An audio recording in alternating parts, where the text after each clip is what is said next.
திருப்பூர்லேருந்து மலர்விழி அவர்கள் வராங்க. மலர் மருத்துவம் அதில் அவங்க சிறப்பாக பேசுவாங்க. இன்னைக்கு அவங்க பேச எடுத்துக்கூடிய தலைப்பு பார்த்தீங்கன்னா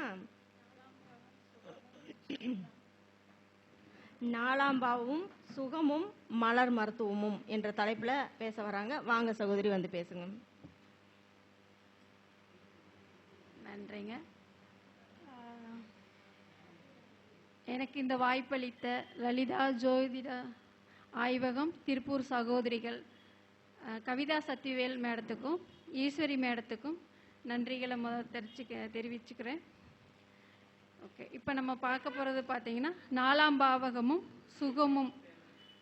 அதே நேரத்தில் அது நாலாம் பாவகத்தில் என்னென்ன இருக்குது அப்படிங்கிற விஷயங்கள், அதுக்கு நம்மளை நாடி வர்றவங்களுக்கு நம்ம என்ன பரிகாரம் சொன்னோம், அது எப்படி அவங்களால அதை மாற்றி அமைக்க முடிஞ்சது, அது திருப்தி அடைஞ்சாங்க அப்படிங்கிற விஷயத்தை தான் இப்போ நம்ம பார்க்க போகிறோங்க. இப்போ நாலாம் பாவகம் அப்படின்னு சொன்னால் அதில் ஃபஸ்ட்டு உணவு வந்துடும். உணவு, தாய், கல்வி, சுகம், ஆரோக்கியம், சொந்தம், அதுக்கப்புறம் பார்த்திங்கன்னா விருச்சம், நீர்நிலை சார்ந்த விஷயங்கள், இது எல்லாமே நாலாம் பாவகத்தில் இருக்கும். புதிதாக ஒன்று ஆரம்பிக்கிறது, தன்னுடைய ஒரு பதவி, ராஜ்யம், இந்த மாதிரி சொல்லக்கூடிய எல்லாமே நாலாம் பாவகம்தான். இப்போ இந்த நாலாம் பாவகம் ஒரு மனிதருக்கு நல்லா இருக்கணும், சிறப்பாக இருக்கணும். அது இல்லை அப்படின்னு சொன்னால் அவங்க ஏதாவது ஆரம்பிக்கும் போது அது நிறைய தடைகள் ஆகும். அவங்க சொல்கிறது என்னென்னா, எனக்கு என்னுடைய தாயே சரியில்லை அப்படின்னு சொல்கிற விஷயம் இருக்கும். அதுக்கப்புறம் பார்த்திங்கன்னா, என்னால் என்னுடைய சொந்த பந்தங்கள் கூட போய் இணங்கி இருக்க முடியல, எனக்கு என்னுடைய சொந்தங்கள் மேலே ரொம்ப விருப்பமாக இருக்கும் அப்படின்னு சொல்லுவாங்க. வெளியூரில் இருக்கிறவங்க, வெளிநாட்டில் இருக்கவங்களாம் பார்த்திங்கன்னா அவங்களுக்கு நாலாம் பாவகம் கண்டிப்பாக பலவீனப்பட்டிருக்கும். எனக்கு தெரிஞ்சவங்க வெளிநாட்டில் இருக்காங்க, அவங்களுக்கு எல்லா வசதி வாய்ப்புகளும் இருக்கும். அமெரிக்காவில் இருக்காங்க, அவங்க அங்கே போய் செட்டில் ஆகி சொந்தமாக வீடு வாங்கி அது தோட்டங்கள், அவங்கள சுற்றி தோட்டங்கள்லாம் வாங்கினா கூட அவங்க சொல்கிற வார்த்தைகள் என்ன, எனக்கு எப்போவுமே ஒரே ஏக்கமாக இருக்கும், என்னுடைய வீட்டுக்கு போக மாட்டோமா, என்னுடைய அம்மா கூட இருக்க மாட்டோமா, என்னுடைய சொந்த பந்தங்களோட இருக்க மாட்டோமா அப்படிங்கிற மாதிரியான ஒரு ஏக்கம் இருக்கும். திருப்தியற்ற மனநிலை அப்படிங்கிறது இந்த நாலாம் பாவகத்தில் ஒரு ஏக்கத்தை கொடுத்துக்கிட்டே இருக்குது. அது அவங்களுக்கு பலவீனமாக இருக்கும்போது அப்படி அவங்க அதை அனுபவிக்கிறாங்க. இப்போ ரிஷப லக்கணத்துக்கு 4ஆம் இடத்துல குருவும் சுக்கிரனும் இருக்குது. இது பலமான விஷயம். அப்படி இருக்கவங்க பார்த்திங்கன்னா நிறைய சொந்த பந்தங்களோடும் நிறைய ஒரு ராஜ்ய பதவி அப்படின்னு சொல்லக்கூடிய ஒரு பெரிய லீடர் மாதிரி இருக்காங்க. அவங்களுக்கு கீழே 100 பேர் வேலை செய்கிறாங்க. அவங்க சொற்களை மற்றவங்க கேட்குறாங்க. அது ஒரு ரொம்ப ரொம்ப வலுவான ஒரு தன்மையாக இருக்குது. அதுக்கப்புறம் பார்த்திங்கன்னா சிம்ம லக்கணத்துக்கு 4ஆம் இடத்துல சூரியன், சந்திரன், செவ்வாய் இவங்கெல்லாம் இருக்காங்க. அவங்க ஒரு பேங்க் மேனேஜராக இருக்காங்க. அவங்க ஒரு திறமையானவங்களா, அவங்களுக்கு தேவைகள் எல்லாமே, அதாவது இடம் வாங்கணுமா உடனே வாங்க முடியும் என்னால், ஏன்னா பேங்க் மேனேஜராக இருக்காங்க, அவங்களால எல்லாம் செய்ய முடியும் அப்படிங்கிற அந்த தன்மையில் வலுவாக 4ஆம் பாவகம் அவங்களுக்கு வலுத்து தான் இருக்குது அப்படின்னு சொல்லலாம். அதுக்கப்புறம் பார்த்திங்கன்னா கன்னி லக்கணத்துக்கு 4ஆம் இடத்துல சூரியனும் சந்திரன் இருக்காங்க.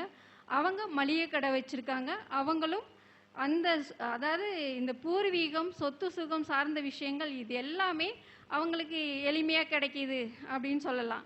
அடுத்து பார்த்திங்கன்னா இதில் பலவீனம் அப்படின்னு சொல்லக்கூடியது, இப்போ மேஷ லக்கணத்துக்கு 4 கூடிய சந்திரன், அதுக்கப்புறம் லக்னாதிபதின்னு சொல்கிறவர் கேது கூட சேர்ந்து 6ஆம் இடத்துல இருக்காங்க. அவங்க ஒரு காலேஜ் ப்ரொஃபஸராக இருக்காங்க. ஆனால் அவங்க சொல்கிறது என்னென்னா, எனக்கு கல்யாணம் ஆயிடுச்சு, குழந்தை பிறந்துருச்சு, ஆனால் என்னால் குழந்தைகளுக்கு தேவையான தேவைகளையோ என்னுடைய மனைவிக்கு தேவையான தேவைகளையோ என்னால் பூர்த்தி பண்ண முடியல. அவங்கள பக்கத்தில் என்னுடைய சகல வீட்டில் விட்டுட்டு நான் இங்கே தனியாக ஒரு இடத்துல வேலை செய்கிறேன். எனக்கு ஒரு நல்ல ட்ரெஸ்ஸு போடுறது கூட நிறைய எனக்கு இல்லை, நல்ல உணவு எனக்கு குடும்பத்தை விட்டு பிரிஞ்சு இருக்கிறதுனால நல்ல உணவு கூட என்னால் எடுத்துக்க முடியல அப்படிங்கிற மாதிரி அவங்க வருத்தப்படுறாங்க. அப்போ இந்த 4ஆம் பாவகம் பலவீனப்படும் போது சுகம் அடிப்படுது, உணவு அடிப்படுது, ஆரோக்கியம் அடிப்படுது. அதுக்கப்புறம் பார்த்திங்கன்னா நல்ல உடைகள் கூட அவங்களுக்கு கிடைக்கிறதில்ல, சொந்த பந்தங்க கூட அவங்களால செயல்பட முடியல. அப்படி இருக்கும்போது 4ஆம் பாவகத்துக்கு விருட்சம் அப்படின்னு சொல்லக்கூடியதும் அந்த 4ஆம் பாவகத்துக்குள்ளே வருது. நம்ம இதுக்கு பரிகாரமாக நிறைய செஞ்சுருந்தாலும் விருட்ச பரிகாரம் அப்படிங்கிறது நான் சொல்லி அதை செயல்படுத்தும் போது அது உண்மையிலே அவங்களுக்கு அந்த 4ஆம் பாவகத்திலிருந்து அவங்க மீண்டு வந்துடுறாங்க அப்படிங்கிறத பார்த்துருக்கோம். இப்போ விருட்சம் அப்படின்னு பார்த்தீங்கன்னா ஒவ்வொரு நட்சத்திரத்துக்கும் விருட்சம் கொடுக்கப்பட்டிருக்கும். இப்போ அஸ்வினி அப்படின்னு பார்க்கும்போது அஸ்வினி நட்சத்திரத்துக்கான மரம் விருட்சம் என்ன அப்படின்னு பார்த்தீங்கன்னா எட்டி மரம். இந்த எட்டி மரத்தை விரித்த ஸ்தலமாக வச்சிருக்கக்கூடிய கோயில் எது அப்படின்னு பார்த்தீங்கன்னா கொல்லிமலையில் இருக்கக்கூடிய அரப்பளீஸ்வரர். அதுக்கப்புறம் பார்த்தீங்கன்னா வேலூர் மாவட்டத்தில் இருக்கக்கூடிய மேல் விஷாரம் அப்படின்னு சொல்லக்கூடிய அங்கே வந்து பார்த்தீங்கன்னா இங்கே எட்டி மரத்தை விரிச்ச ஸ்தலமாக இருக்குது. நம்ம அஸ்வினி நட்சத்திரத்தில் பிறந்து மேஷராசியாக பிறந்து அஸ்வினி நட்சத்திரமாக பிறந்து 4ஆம் பாவகம் பாதிக்கப்படுறவங்க, அதாவது 4ஆம் பாவகம் எப்படி பாதிக்கப்படும் அப்படின்னு பார்த்தீங்கன்னா அவங்களுடைய சொந்தம் பந்தம் தாய் உணவு உடை ஆரோக்கியம் இதெல்லாமே மனித வாழ்க்கைக்கு மிகவும் முக்கியமான விஷயங்கள். இவையெல்லாம் புதிதாக ஒன்றை ஆரம்பிக்கிறது, கல்வி கற்றுக்கிறது, ஆரம்ப நிலை கல்வி இத்தனையுமே பாதிக்கப்படும் போது அவங்க ஜோதிடராக இருக்கணும்னு ஒன்றும் அவசியம் இல்லை. இந்த பாவகங்கள்லாம் பாதிக்கப்பட்டிருக்கா, இந்த விஷயங்கள்லாம் உங்களுக்கு பலவீனமாக இருக்கா அப்படின்னு பாருங்கள். அப்போ இந்த விருட்ச ஸ்தலத்துக்கு போயிட்டு வந்தால் போதும்.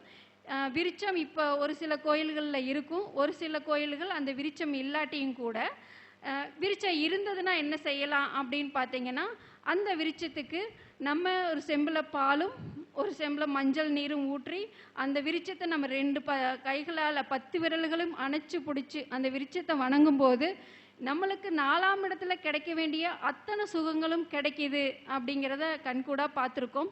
இது வந்து திருமணம் ஆகாதவர்களுக்கும் திருமணத்தை கைகூட பண்ணி கொடுக்குது. சுகங்கள் கிடைக்காதவங்களுக்கும் எல்லா சுகங்களும் கிடைக்கிது. ஆரோக்கிய பலவீனமாக இருந்தாலும் நீங்கள் இந்த வழிபாடை அழகாக செய்யலாம். இப்போ வந்து அஸ்வினி நட்சத்திரம் பார்த்துட்டோம். எட்டி மரம் அதோட விருட்சம், அதோட ஸ்தலம் வந்து கொல்லிமலையில் இருக்கக்கூடிய அரப்பளீஸ்வரர் தான். அதோட வேலூர் மாவட்டத்தில் இருக்கக்கூடிய வால்மீகீஸ்வரர் அவர் தான் வேலூர் மாவட்டத்தில் இருக்கக்கூடிய 2 இடத்துல எட்டி மரத்தை விரிச்ச ஸ்தலமாக இருக்குங்க. அதுக்கு அடுத்து பார்த்தீங்கன்னா பரணி நட்சத்திரத்துக்கான மரம் விருட்சம் என்ன அப்படின்னு பார்த்தீங்கன்னா நெல்லி மரம். இந்த நெல்லி விரிச்ச ஸ்தலமாக இருக்கக்கூடிய ஸ்தல விருட்சமாக இருக்கக்கூடியது பார்த்தீங்கன்னா பழனியில் இருக்கக்கூடிய பால தண்டாயுதபாணி கோயிலும் அதுக்கப்புறம் திருநெல்லிக்கா அப்படின்னு சொல்லக்கூடிய நெல்லி வனேஸ்வரர் அப்படின்னு சொல்லக்கூடிய அந்த கோயிலும் இது பரணி நட்சத்திரத்துக்கு நெல்லி மரம் ஸ்தல விருட்சமாக இருக்குது. நீங்கள் அங்கே போய் உங்களுக்கு இந்த பாவகங்கள் பலவீனப்படும் போது உங்களுக்கு ஒரு புதிதாக ஒன்று ஆரம்பிக்கிறது இந்த மாதிரியான எல்லா விஷயமுமே நீங்கள் அங்கே போனீங்கன்னா அது உங்களுக்கு அனுகூலமாக மாறுது அப்படிங்கிறத நீங்கள் செய்யலாம், வழிபாடு பண்ணிக்கலாம். அடுத்து பார்த்தீங்கன்னா கிருத்திகை நட்சத்திரம். கிருத்திகை நட்சத்திரத்துக்கு விருட்சம் அப்படின்னு பார்த்தீங்கன்னா அத்தி மரம். அத்தி அப்படின்னு சொல்லும்போது காஞ்சியில் இருக்கக்கூடிய அத்திவரதர் அவர் தான் வந்து அத்தி மரத்துக்கு கிருத்திகை நட்சத்திரத்துக்கு ஸ்தல விருட்சமாக இருக்கிறாரு. நீங்கள் உங்களுடைய பலம் வேணும் அப்படின்னு சொன்னால் நீங்கள் அங்கே அத்திவரதரை போய் வணங்கலாம். அடுத்து ரோகிணி நட்சத்திரம். ரோகிணி நட்சத்திரத்துக்கு விருட்சம் அப்படின்னு பார்க்கும்போது நாவல் மரம் அப்படின்னு பார்க்கும்போது திருவானைக்கா அங்கே போய் வழிபாடு பண்ணுறது, சம்பிகேஸ்வரரை பார்க்குறதும் தாயால் அம்பாலை பார்க்குறதும் உங்களுக்கு அங்கே நாவல் மரம் இருக்குங்க. அது உண்மையிலே நான் வந்து இந்த ரோகிணி நட்சத்திரக்காரவங்களுக்கு இப்படி சொல்லி அவங்க போய் அவங்ககிட்ட வந்த விஷயம் என்னென்னா, மேடம் எனக்கு இப்போ வேலையே இல்லை, ரொம்ப சிரமமாக இருக்கிறேன், நான் என்ன பண்ணுறதுன்னு தெரியல, நான் இங்கே திருச்சியில் இருக்கேன் அப்படின்னு சொன்னாங்க. ஆனால் அதுக்கு தகுந்த மாதிரியே அங்கே அவங்களுக்கு ரோகிணி நட்சத்திரத்துலேயும் கிரகங்கள் இருந்ததுனால, மேடம் நீங்கள் அங்கே போயிட்டு வாங்க, அங்கே முடிஞ்சால் பாலும் மஞ்சள் நீரும் மரத்துக்கு ஊற்றுங்க, வழிபாடு அந்த மரத்தை தொட்டு வணங்கினாலே போதும், இல்லை அப்படின்னா பாலபிஷேகத்தில் கலந்துக்கங்க அப்படின்னு நான் சொல்லி அந்த வழிபாடை செஞ்ச மறாவது மாதம் அங்கே போகக்குள்ளேயே அவங்களுக்கு ஒரு நல்ல வேலை வாய்ப்புகள் கிடைச்சிது. ரொம்ப சந்தோஷமாக அந்த விஷயங்களை பகிர்ந்துக்கிட்டாங்க. இது கண்ணு முன்னாடி பார்க்கப்பட்ட ஒரு விஷயம். பரிகாரம் கண்ணு முன்னாடி அழகா பலிதமானது, வெற்றியாச்சு அப்படிங்கிறத நம்ம இந்த இடத்துல தெரிவிச்சுக்கிறேங்க. இப்போ மிருகசீரிடம் நட்சத்திரம் அப்படின்னு பார்த்தீங்கன்னா கருங்காலி மரம் தான் அதோட விருட்சம். தல விருட்சம் அப்படின்னு பார்க்கும்போது திருவாரூரில் இருக்கக்கூடிய பேரளம் செல்கிற வழியில் இருக்க அம்பர் என்னும் ஊருக்கு பக்கத்தில் அம்பர் மகாலம் அப்படிங்கிற அந்த ஊரில் கருங்காலி மரத்தை தலவிருட்சமாக வச்சுருக்காங்க. மிருகசீரிட நட்சத்திரக்காரவங்க அங்கே போய் நீங்கள் உங்களுடைய வழிபாடுகளை பண்ணும்போது உங்களுக்கு தேவையான எல்லா சுக சௌகரியங்களும் கிடைக்குங்க. அடுத்து திருவாதிரை நட்சத்திரம். திருவாதிரை நட்சத்திரத்துக்கு பார்த்தீங்கன்னா செங்கருங்காலி மரம் தான் விருட்சமாக இருக்குது. அதோட கோயில் எங்கே இருக்குது அப்படின்னு பார்த்தீங்கன்னா செங்காலிபுரம் அப்படின்னு சொல்லக்கூடிய அங்கே ரங்கநாதர் சுவாமி இருக்கிறாருங்க. நீங்கள் அங்கே போய் வழிபாடு செய்கிறதின் மூலியமாக உங்களுடைய இந்த 4ஆம் பாவகத்தோட நன்மைகளை அடைய முடியும். புனர்பூஷம் அப்படின்னு பார்க்கும்போது அது மூங்கில் தான் விருட்சம். விருட்ச ஸ்தலம் அப்படின்னு பார்க்கும்போது பார்த்தீங்கன்னா திருநெல்வேலியில் இருக்கக்கூடிய திருப்பாஞ்சூர், அப்புறம் திருவெண்ணெய்நல்லூர் அப்படிங்கிற இடத்துல இந்த மூங்கில் மரம் விருட்ச ஸ்தலமாக அமைஞ்சிருக்குங்க. நீங்கள் அங்கே போய் தனக்கான வேண்டுதலை வச்சுக்கலாங்க. அடுத்து பூஷம் அப்படின்னு பார்க்கும்போது அரச மரம் தான் பார்த்தீங்கன்னா அரச மரத்தை தல விருட்சமாக நிறைய கோயில்கள் இருக்குது. ஏன்னா கோயில் அமைகிறதே பார்த்தீங்கன்னா அரச மரத்தையும் அதுக்கப்புறம் பார்த்தீங்கன்னா புன்னை மரத்தையும் ஒப்பீடாக்கி ஒன்றா ஆகி தான் அது கோயிலே விருட்ச ஸ்தலமே உருவாகும். அப்படி உருவாகும்போது இது எல்லா கோயில்லையுமே அரச மரம் தலவிருட்சமாக இருக்கும். முக்காவாசி கோயில்கள் அப்படி இருக்கும். அதுக்கப்புறம் பார்த்தீங்கன்னா நம்ம எளிமையாக நம்மளுக்கு கிடைக்கிறது என்ன அமைகிறது எப்படி அமைப்பு அப்படின்னு பார்த்தீங்கன்னா அரச மர பிள்ளையார் இருக்கா இல்லைங்களா, விநாயகருக்கு நம்ம எரிக்கம்புல் மாலை சாட்டுறதுனாலையும் எரிக்கம்பூ மாலை சாட்டுறதுனாலையும் அருகம்புல் மாலை சாட்டுறதுனாலையும் பால் அபிஷேகம் பண்ணுறதுனாலையும் மஞ்சள் அபிஷேகம் பண்ணுறதுனாலையும் நம்மளுக்கு இந்த பூச நட்சத்திரத்துக்காரவங்க ரொம்ப எளிமையாக நம்ம வழிபாடு பண்ணக்கூடிய ஒரு விஷயமா இருக்குங்க. அவங்களுக்கு தேவையான அத்தனை சுகங்களும் கிடைக்கும். ஆயில்ய நட்சத்திரம் பார்த்திங்கன்னா புன்னை மரம் தான் விருட்சம். அதோட விருட்ச ஸ்தலம் அப்படின்னு பார்க்கும்போது திருப்புணவாயில்,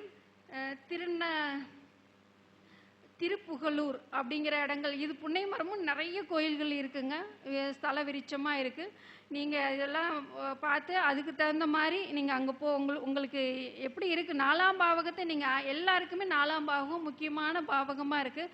அதை நம்ம ஆக்டிவேட் பண்ண வேண்டியதாக இருக்குது, செயல்படுத்த வேண்டியதாக இருக்குது. யார் தான் இப்போ நம்ம ஒரு மனிதரை பார்த்தோன்னே நல்லா இருக்கீங்களா சுகமாக இருக்கீங்களா அப்படின்னு தான் கேட்குறோம். வந்தோடனே தண்ணி குடிங்க அப்படின்னு சொல்லிட்டு தண்ணி கொடுக்குறோம். அப்போ தண்ணி, சுகமாக இருக்கிற விஷயம், ஆரோக்கியமாக இருக்கிற விஷயம், உணவு சார்ந்த விஷயங்கள் இதெல்லாம் 4ஆம் பாவகம். இந்த 4ஆம் பாவகம் எல்லாம் உங்களுக்கு செயல்படணும் அப்படின்னு சொன்னால் அதுக்கான தல விருட்சங்களுக்கு போய் அந்த அபிஷேகங்களை பார்க்குறது, பாலபிஷேகங்கள் பார்க்குறது இல்லை. அங்கே சில கோயில்களில் அந்த விருட்சம் இல்லாமல் இருக்கும்போது அங்கே இருக்கக்கூடிய சிவனவே நம்ம வழிபாடு பண்ணுறது மூலியமாக அதை நம்மளால் அதை விருட்சமாக நம்மளுக்கு ஆசீர்வதிக்கிறாங்க.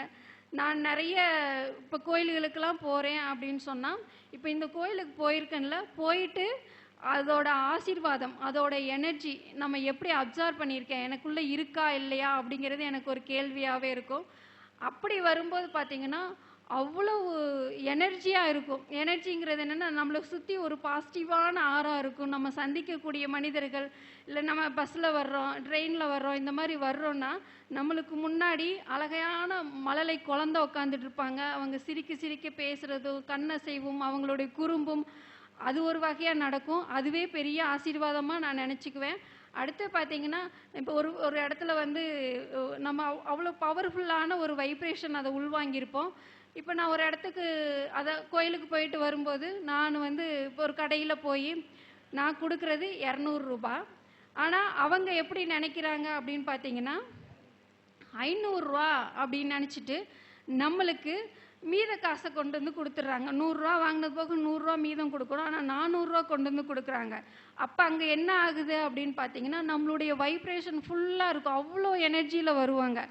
கோயிலுக்கு போகிறது சும்மா கோயிலுக்கு போனோம், அங்கே என்னென்ன சும்மா பூஜை பார்த்தோம், சாமி கும்பிட்டோம் வந்தோம் அப்படிங்கிறது மாதிரி இல்லாமல் ஒரு இடத்துக்கு போகிறோம், அந்த இடத்துல இருக்கக்கூடிய அதிர்வலைகளை சக்தி நிலையை நம்மளால் உள்வாங்க முடிஞ்சதா அப்படிங்கிறத நான் கவனிப்பேன். அப்படி ஒரு நல்ல செயல்கள் எல்லாமே செய்து பிரபஞ்சம் கொடுக்குது, அப்படி அபரிவிதமாக கொடுக்குதுங்க. இது சும்மா சாதாரண விஷயம் இல்லை. இது நீங்கள் பரீட்சித்து பாருங்கள். 9 நட்சத்திரங்களுக்கு கொடுத்துருக்கேன். இது நல்லா இருக்குது, சரியாக இருக்குது அப்படின்னா நீங்கள் கமெண்ட் பண்ணுங்கள். அதுக்கப்புறம் வேணால் அடுத்தடுத்த நட்சத்திரங்களுக்கு நான் உங்களுக்கு அதோட விருட்ச ஸ்தலமும் அது எங்கே இருக்குது அப்படிங்கிற மொத்த டீட்டெயிலும் உங்களுக்கு கொடுக்குறேன். நன்றி, வணக்கம். எனக்கு வாய்ப்பளித்த லலிதா ஜோதிக ஆய்வகத்துக்கும், ஈஸ்வரி மேடத்துக்கும், கவிதா சத்திவேல் மேடத்துக்கும், திருப்பூர் ஜகோதரிகள் யூடியூப் சேனலுக்கும் அனைவருக்கும் நன்றிகள், வணக்கம். அதாவது மிக அழகாக 4ஆம் பாகம் சுகஸ்தானத்தை பற்றி மிக அழகாக பேசினாங்க ஜோதிட கலையரசி திருமதி மலர்விழி அவர்கள். வாழ்த்துக்கள் சகோதரி. அதாவது அவங்க சொன்ன மாதிரி இப்போ நம்ம ஒருத்தர் பார்க்குறப்பையோ ஒருத்தர் ஃபோன் பண்ணுறப்போ எப்படி இருக்கீங்க, நல்லா இருக்கீங்களா, சுகமாக இருக்கீங்களா, முதல்ல தண்ணி கொடுங்க, இதெல்லாம் நம்ம இயல்பாக எல்லா பேருமே சொல்கிறது. அப்போ இது ஃபஸ்ட்டு அந்த சுகம்ங்கிறது எங்கே கிடைக்கும்? அந்த 4ஆம் பாவகம் காலபுருஷனுக்கு 4ஆம் இடமான சந்திரனோட வீடு. அப்போ இதெல்லாம் நல்லா இருக்கீங்களா, சுகமாக இருக்கீங்களா, தண்ணி குடிங்க, இதே போதும் ஒரு வெற்றிக்கு கொடுக்கும் அப்படிங்கிறது தான் மிக அழகாக. அதாவது ஒரு கோயிலுக்கு போயிட்டு வரப்போ அங்கே கிடைக்கக்கூடிய வைப்ரேஷன் பற்றி, அவங்க வர்ற வழியில் சந்திக்கக்கூடிய அந்த மழலை செல்வம் இதெல்லாம் பற்றி மிக அழகாக பேசுகிறாங்க. வாழ்த்துக்கள் சகோதரி, நன்றி. நம்ம திருப்பூர் சகோதரி சார்பில் அவங்களுக்கு ஒரு சின்ன மரியாதை செய்யப்படுகிறது.